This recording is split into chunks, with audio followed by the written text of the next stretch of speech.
So hi guys, welcome back to my top videos. तो इस video में दोस्तों डिस्कस करने वाले हैं यहाँ पर कुछ इंपॉर्टेंट कंपनीज को और उनसे रिलेटेड कुछ इंपॉर्टेंट अपडेट्स हैं जिसकी बात करेंगे इस वीडियो में।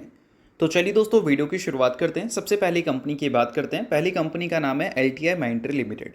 बट इसको डिस्कस करने से पहले दोस्तों, अगर आपने अभी तक चैनल को सब्सक्राइब नहीं किया है तो चैनल को सब्सक्राइब करके बेल आइकन को प्रेस कर लो और टेलीग्राम चैनल को भी ज्वाइन कर लो, जिसका लिंक आपको डिस्क्रिप्शन में देखने को मिल जाएगा। और दोस्तों एक डिस्क्लेमर भी है, जो भी कंपनी से रिलेटेड न्यूज़ एंड अपडेट्स हम लोग कवर करेंगे वो सारी न्यूज़ एंड अपडेट्स सिर्फ और सिर्फ एजुकेशन पर्पज़ के लिए, सीखने के लिए है। तो इसको किसी भी तरह का इन्वेस्टमेंट एडवाइस मत समझना, आप खुद से रिसर्च और एनालिसिस भी कर सकते हैं। तो चलिए दोस्तों वीडियो की शुरुआत करते हैं। सबसे पहले बात करते हैं LTI माइंट्री से रिलेटेड कुछ इंपॉर्टेंट न्यूज़ एंड अपडेट्स के बारे में। सो दोस्तों आज के दिन LTI माइंट्री आपको काफ़ी ज़्यादा फोकस में देखने को मिल रही थी। फोकस में रहने का सबसे बड़ा रीज़न क्या है? LTI माइंट्री से रिलेटेड कुछ इंपॉर्टेंट न्यूज़ एंड अपडेट्स हमें सुनने को मिल रहा था। अब एग्जैक्ट वो सारी न्यूज़ एंड अपडेट्स है क्या, तो चलिए उसकी बात करते हैं। तो देखो यहाँ पर मेंशन किया है कि अब तक का सबसे बड़ा डील LTI माइंट्री ने सिक्योर किया है किसके साथ? ग्लोबल मीडिया जायंट के साथ। तो चलिए इस चीज़ को थोड़ा डिटेल में समझते हैं। तो देखो मेंशन है यहाँ पर कि LTI माइंट्री ने अनाउंस किया है, बोल सकते हैं, multi year agreement with leading global media entertainment company. यानी कि बोल सकते हैं ग्लोबली जो मीडिया एंड एंटरटेनमेंट कंपनी है बहुत बड़ी या सबसे बड़ी, उसके साथ कंपनी ने मल्टी ईयर एग्रीमेंट साइन किया है, जिसके बदले कंपनी उनको सर्विसेज देगी और ये लॉन्ग स्टैंडिंग पार्टनरशिप है। तो यहाँ पर लंबे टाइम तक ये एग्रीमेंट चलने वाला है। तो इसमें क्या करने वाली है कंपनी? डिजिटल ट्रांसफॉर्मेशन वाली सर्विसेज, ऑपरेशंस, मॉडर्नाइजेशंस, ये सारी चीज़ें कंपनी उनको प्रोवाइड करेगी अपने सर्विसेज के थ्रू। तो बेशक बिजनेस पॉइंट ऑफ व्यू से इस न्यूज़ को हम इंपॉर्टेंट कंसीडर कर सकते हैं। बाकी अगर हम बात करें पिछले कुछ टाइम के ट्रैक रिकॉर्ड के बारे में, तो LTI माइंट्री के साथ सबसे बड़ा प्रॉब्लम यही रहा है कि पिछले कुछ टाइम से कंपनी के प्रॉफिट ना के बराबर ग्रो किए हैं, या फिर बोल सकते हैं कंपनी की हिस्ट्री के हिसाब से अगर हम देखें तो उतने इंप्रेसिव नंबर्स कंपनी ने अपने प्रॉफिट्स में रिपोर्ट नहीं किए हैं। क्योंकि पिछले 3 साल का अगर प्रॉफिट ग्रोथ CAGR देखें तो वो सिर्फ 5% आपको दिखता है और पिछले 1 साल का सिर्फ 3% दिखता है। पिछले 3 साल का रेवेन्यू ग्रोथ CAGR फिर भी 13% है, but profit growth CAGR single digit में है। इस चीज़ को नोट करो। और एक टाइम पे LTI माइंट्री को अगला इन्फोसिस भी बोला जाता था, इस चीज़ को भी ध्यान में रखो। बट अभी के टाइम पे क्या है कि कंपनी के नंबर्स थोड़ा स्लो इसलिए भी हो गए हैं क्योंकि ग्लोबली अगर देखा जाए तो लॉट्स ऑफ अनसर्टिनिटीज़ दिखा है 2021 के बाद से, और उसी टाइम से हमारी जो टेक कंपनीज हैं उनकी परफॉर्मेंस भी थोड़ी ढीली हुई है। चाहे हम बात कर सकते हैं LTI माइंट्री के बारे में, TCS के बारे में, या फिर इन्फोसिस या फिर एस्ट्रल टेक के बारे में। तो इस चीज़ को आप नोट कर सकते हैं। बाकी कोई रिकमेंडेशन नहीं है, सभी चीज़ें सिर्फ और सिर्फ एजुकेशन पर्पज़ के लिए थी।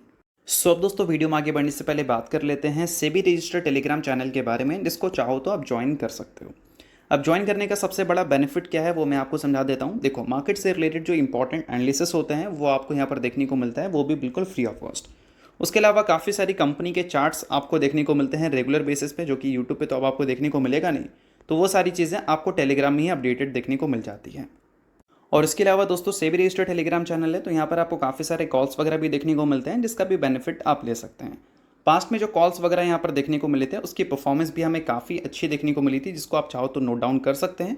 और साथ में दोस्तों यहाँ पर लाइव आकर जो भी आपके डाउट्स इंक्वायरीज हैं वो भी क्लियर किया जाता है। तो लिंक इसका आपको डिस्क्रिप्शन में देखने को मिल जाएगा, लिंक के थ्रू जाकर आप सेबी रजिस्टर्ड टेलीग्राम चैनल को ज्वाइन कर लेना।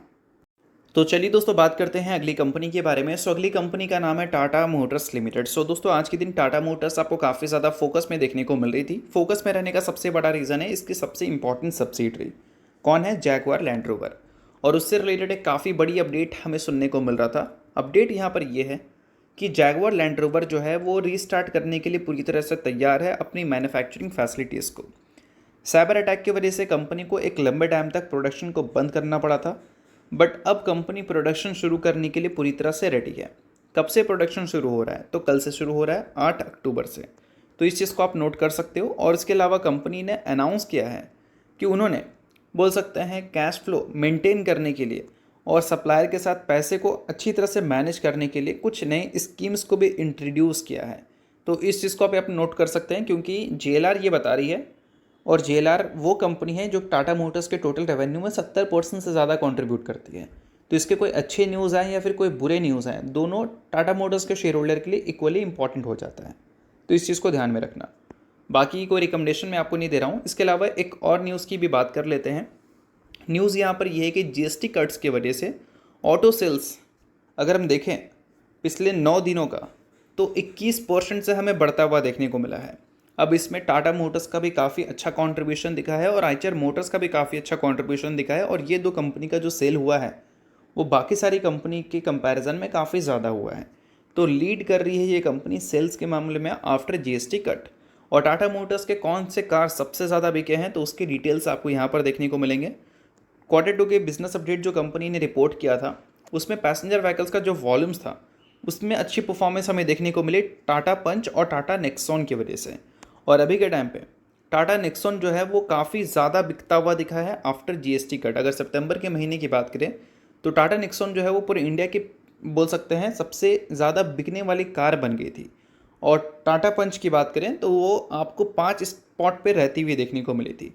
तो ये जो दो बड़ा नाम है टाटा पंच और टाटा नेक्सॉन, ये टाटा मोटर्स के पैसेंजर व्हीकल्स के जो वॉल्यूम्स हैं उसमें काफ़ी अच्छा कंट्रीब्यूशन प्ले करता हुआ दिख रहा है, जो कि बिजनेस पॉइंट ऑफ व्यू से देखा जाए तो बेशक ये एक अच्छी न्यूज़ बोल सकते हैं। बाकी अल्टीमेटली बाकी सारी जो कार्स हैं उनकी भी कंट्रीब्यूशन अगर अच्छी रहती और जेएलआर की भी कंट्रीब्यूशन मान लो Q2 में अच्छी रहती तो हो सकता था कि टाटा मोटर्स Q2 के नंबर्स हमें अच्छी रिपोर्ट करती हुई दिखती। बट एक लंबे प्रोडक्शन हॉल्ट की वजह से देखते हैं कि टाटा मोटर्स के Q2 के अर्निंग्स हमें इंप्रेसिव दिखते हैं या फिर पहले जैसे डीग्रोथ ही देखने को मिलते हैं। तो इस चीज़ को ध्यान में रखना, बाकी कोई रिकमेंडेशन नहीं है। अब इसके अलावा दोस्तों बात करते हैं अगली कंपनी के बारे में जिसका नाम है LG इलेक्ट्रॉनिक्स लिमिटेड। सो दोस्तों आज के दिन LG इलेक्ट्रॉनिक्स की IPO की शुरुआत हमें देखने को मिल चुकी है। LG इलेक्ट्रॉनिक्स करती क्या है बताने की ज़रूरत नहीं है, काफ़ी पुराना नाम है और काफ़ी फेमस भी नाम है। इलेक्ट्रॉनिक्स जो होते हैं लाइक अगर हम बात कर सकते हैं फ्रिज की, हम बात कर सकते हैं AC की, या फिर बात कर सकते हैं वॉशिंग मशीन की, सब में LG का दबदबा हमें देखने को मिलता है। अब LG ने IPO की शुरुआत कर दी है आज से कुछ दिन बाद। इनके IPO के जो बोल सकते हैं प्रोसीजर है वो आपको क्लोज होती हुई देखने को मिलेगी और कुछ दिन बाद ये कंपनी एक लिस्टिंग एंटिटी भी बन जाएगी। अब IPO की डिटेल्स की बात करें तो 11,600 करोड़ रुपए कंपनी रेस करने वाली है। बोल सकते हैं कंप्लीट कंपनी OFS IPO ये ला रही है, कोई फ्रेश इशू IPO नहीं है। तो इसकी ओपनिंग्स आज से ही हमें देखने को मिली है और क्लोजिंग देखा जाए तो 9 अक्टूबर को हमें देखने को मिलेगा।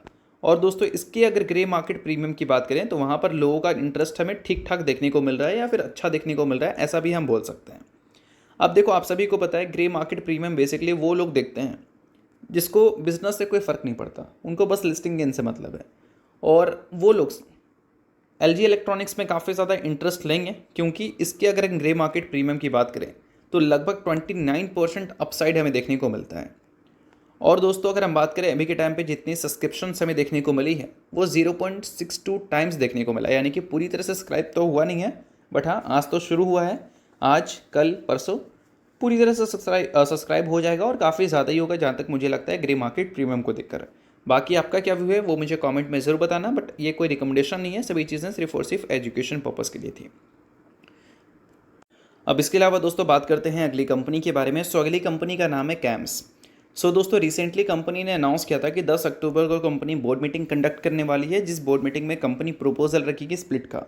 और स्प्लिट का प्रपोजल अगर अप्रूव होता है तो ये कंपनी की तरफ से स्प्लिट आपको इंट्रोड्यूस होता हुआ दिख सकता है। अब स्प्लिट का रेशियो क्या हो सकता है वो भी मैं आपको बता देता हूँ। सो अभी अगर आप कंपनी के फेस वैल्यू को देखोगे तो वो आपको 10 रुपये का देखने को मिलता है। तो स्प्लिट का रेशियो आपको बेसिकली 3 टाइप्स का दिख सकता है, जिसमें एक है 1:10, जिसके बाद फेस वैल्यू 1 रुपये का हो जाएगा। और दूसरा हमें देखने को मिल सकता है 1:2 का, जिसके बाद फेस वैल्यू जो होगा वो 5 रुपये का हो जाएगा। और तीसरा हमें देखने को मिल सकता है 1:5, जिसके वजह से फेस वैल्यू जो है वो 2 रुपये का हो जाएगा। तो ये 3 पॉसिबिलिटीज़ हैं, बाकी देखते हैं कंपनी किस पॉसिबिलिटीज़ के हिसाब से स्प्लिट देती है या फिर स्प्लिट देती भी है या नहीं। तो अगर आप कैम्स के शेयर होल्डर हैं तो इन सारी चीज़ों को आप नोट कर सकते हैं, बाकी शेयर होल्डर नहीं है इग्नोर भी कर सकते हैं, न्यूज़ थी इस वजह से मैंने बता दिया, बाकी ये कोई रिकमेंडेशन नहीं है। तो चलिए दोस्तों ये वीडियो यहीं तक था, पढ़ता हूँ वीडियो आपको अच्छा लगा होगा, लाइक कीजिए, पहली बार सब्सक्राइब कीजिए, वीडियो के लिए बहुत बहुत शुक्रिया।